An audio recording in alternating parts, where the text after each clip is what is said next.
Nous arrivons là devant l'ancien square Truffaut. Square François Truffaut. Alors là, aujourd'hui, c'est une friche, puisque ce square public, c'est peut-être un square dédié aux enfants, avec des équipements pour la petite enfance. Il a été créé en 1995 par un conseil municipal auquel j'appartenais. Et c'est un square public.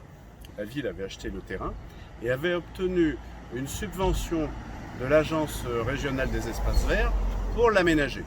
Et en contrepartie de la subvention de l'Agence régionale des espaces verts, la commune s'était engagée à le maintenir en espace vert public de façon illimitée dans le temps.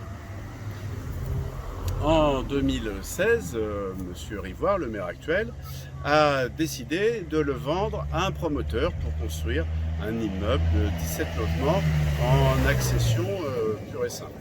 Donc évidemment, c'est un quartier qui est fort agréable, parce que c'est un quartier qui est assez vert, avec le Stade du Vie en face, et la proximité du métro. On est à 10 minutes à pied de la place Carnot. Et comme cette décision avait fâché beaucoup de Noiséens, et moi-même j'étais extrêmement hostile à cette vente à des promoteurs, puisque nous sommes à Noisy dans une situation de carence d'espace vert. Nous sommes une des 50 communes de la métropole du Grand Paris la plus carencée en espace vert, avec 2 mètres carrés par habitant, alors que les normes de l'Organisation mondiale de la santé sont de 10 mètres carrés par habitant. Donc nous avons 5 fois moins que la norme minimum fixée par l'Organisation mondiale de la santé. Cette situation est d'ailleurs reconnue et signalée par la région Île-de-France dans son plan stratégique d'aménagement. Donc il est évident que plus on construit de nouveaux logements à Noisy, donc plus on a de nouveaux habitants, et nous en avons accueilli 6 000 de plus depuis 10 ans, moins il y a de mètres carrés d'espace vert par habitant. Et la situation ne fait que s'aggraver. Alors que tout le monde reconnaît qu'en ville, il faut des espaces verts, il faut notamment des arbres, afin de réduire l'augmentation de la température et pour capter davantage de CO2. Donc je me suis opposé à la vente de ce terrain à un promoteur. J'ai fait un recours devant le tribunal administratif.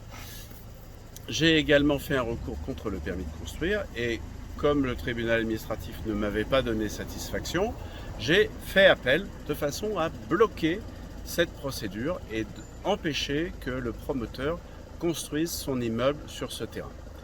Notamment pour la raison essentielle que ce terrain a bénéficié d'une subvention publique qui oblige la commune de façon indéfinie à maintenir ce square en espace vert public.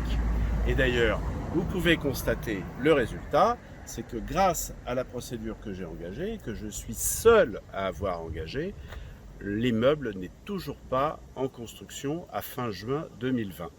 Ce qui prouve que lorsqu'il y a un opposant résolu, on peut obtenir des résultats.